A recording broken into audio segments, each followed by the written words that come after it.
This podcast assumes that you have a general knowledge of the Tate LaBianca murders. Sharon Tate Polanski, Jay Sebring, Wojciech Frykowski, Abigail Folger, and Stephen Parent were murdered on Cielo Drive in Los Angeles on August 9, 1969. Lena and Rosemary LaBianca were slain in their Los Feliz residence the following night. Charles Manson, Charles Watson, Susan Atkins, Patricia Quenwinkle, and Leslie Van Houten were convicted of those murders. Say hello to the Goodbye Helter Skelter podcast.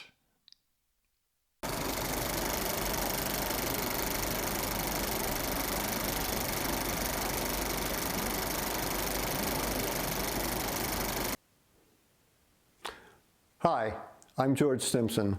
Welcome to the Goodbye Helter Skelter podcast, episode 12, wherein I continue my series of reviews of some of the other books besides my own, which have been written about Charles Manson and the Tate LaBianca murders.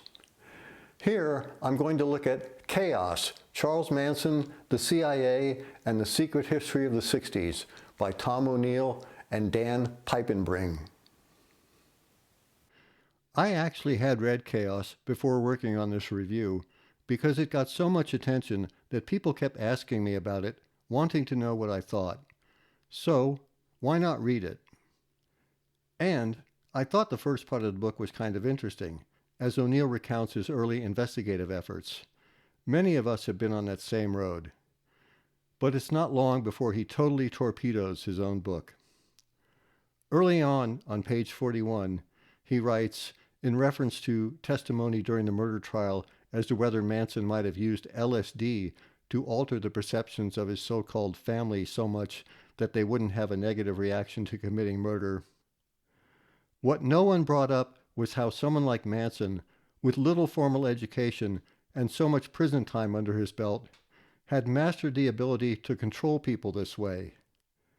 Whether you thought it was brainwashing or merely intense coercion, the fact remained, he'd done it. No one else had. This remains the most enduring mystery of the case. It's the one thing that still keeps me up at night. You can go to bed, Tom, because your enduring mystery never happened. Charles Manson did not use LSD to program his followers to kill without remorse. In fact, they weren't programmed at all. They did what they did willingly in order to protect their group, and they were willing to commit murder because they believed that Charles Manson had already killed for them when he shot Bernard Crowe. Despite this already fatal flaw in the book's premise, I decided to read on. And in doing so, I actually managed to find some very important information. O'Neill makes much of the likelihood that Terry Melcher was perhaps better acquainted with Charles Manson and Charles Watson than was alluded to in Helter Skelter. But none of this is surprising to anyone who has read the transcripts of the murder trials. In his murder trial, Charles Watson testified that he went to the house at 1050 Cielo Drive in August of 1968 to borrow Melcher's car and credit card for a trip north of San Francisco with Dean Morehouse. And in that same trial, Terry Melcher testified that Charles Watson had been to his residence at least 5 or 6 times, including the occasion to borrow his car and credit card, and that he might have even lived there briefly when he, Melcher, was out of town.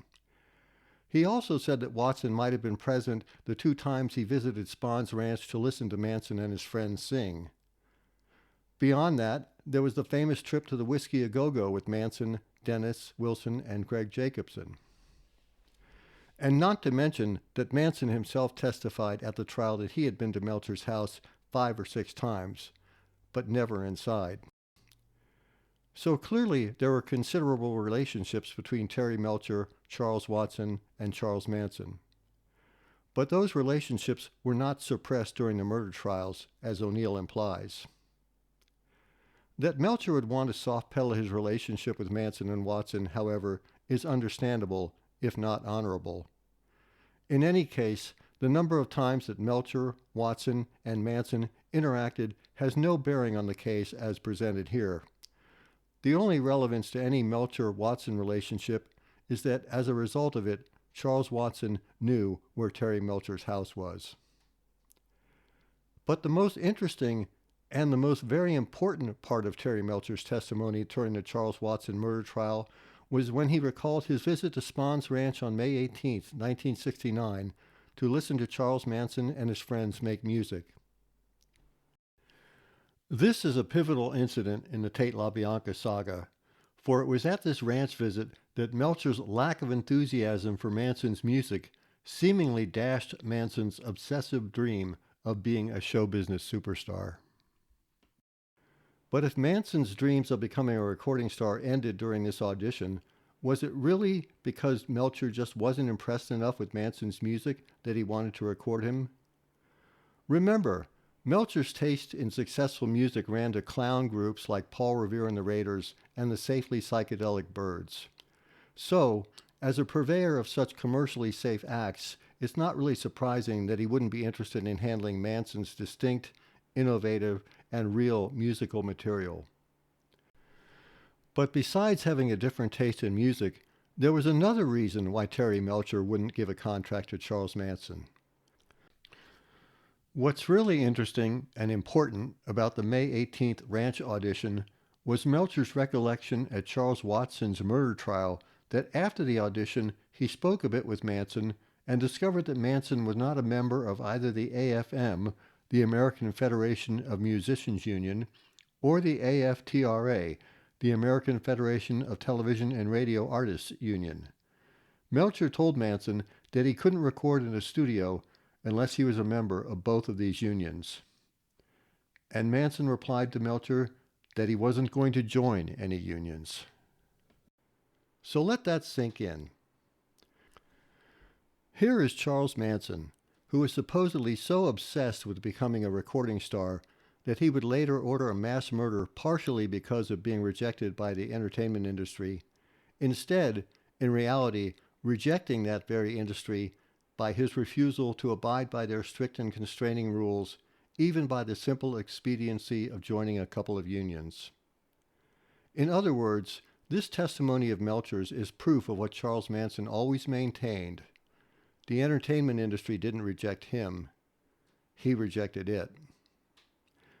And here again is an example of why you should read as many transcripts of the trials related to the Tate LaBianca, Hinman Shea cases as you can if you want to get the best possible picture of the events surrounding those 9 murders.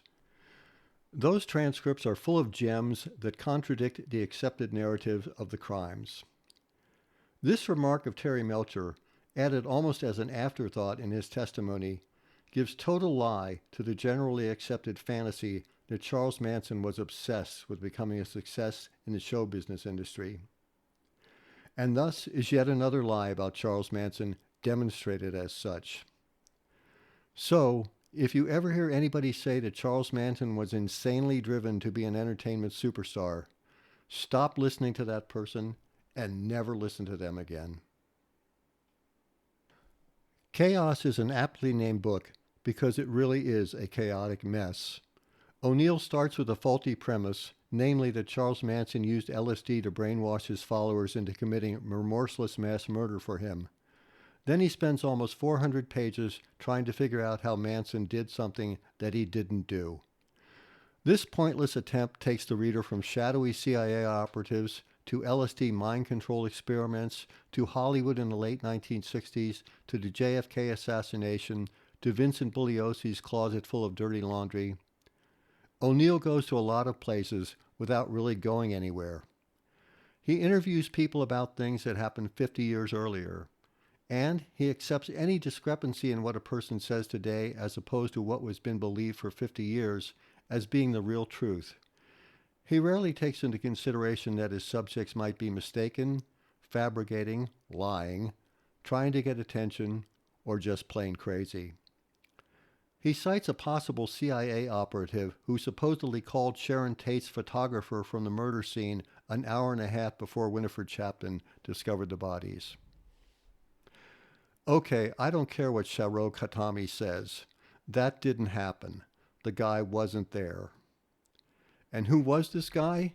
He was a shadowy figure with possible ties to the CIA, a mystery man who gave friends the impression that he did secret work for the government.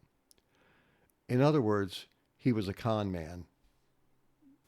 I've accurately been described as a hermit, but even I can think of at least 3 people I've known who supposedly worked for the CIA. One I know now. Another installed the internet system at my old house. But the third was the real kicker. He lived in Trona, California, and associated with TJ and Lori Wallerman and Cappy Gillies when I visited them there in the 1990s. Now, you might say, gee, George, it sounds like the CIA is watching you. Except that they're not. The psychiatric designation for a person who falsely claims to be a member of an intelligence organization is that they have a delusional disorder, specifically a delusion of grandeur or a false belief of identity and importance. These people are fantasists. Other supposed CIA personnel are simply con men. And there are a lot of them around. They're common. Fantasists and con men. And likely the mysterious characters encountered by Tom O'Neill were of the same ilk. But besides, even if O'Neill's LSD mind control hypotheses and the CIA scenarios are true, none of them apply to Charles Manson because Manson didn't use LSD to program anybody to do anything. So there's no point in trying to figure out how Manson did something that he didn't do. A reasonable and believable set of circumstances surrounding the Tate LaBianca murders has been explained in this podcast in depth. All other attempted explanations for those murders have relied on illogic, misinformation, uncorroborated statements, and a willingness to believe that coincidence is conspiracy. Chaos was a New York Times bestseller, which, as I explained in the last podcast, simply means that the book sold 5,000 copies within a week. But other than interest shown in the book by internet channels and a mention in Rolling Stone magazine, the mainstream media pretty much ignored it, realizing that it was a pointless exercise. But then, through a friend, O'Neill landed a gig on the Joe Rogan Experience podcast. That's when the book got well enough known that people started to think that there might be something to it. But there isn't. O'Neill buys into a stillborn premise and then goes on a decades-long slog through disparate territories. Finally, but not surprisingly, since he's chasing a mirage of a Manson, he cannot come to any conclusion. My conclusion is that chaos, as presented, is a waste of time. I'm very glad that it piqued my curiosity enough that I discovered proof of Charles Manson's lack of interest in being part of the Hollywood music industry. But otherwise, I wouldn't recommend it to anyone trying to get a better understanding of Charles Manson. To do that, you would be much better off looking at a tree.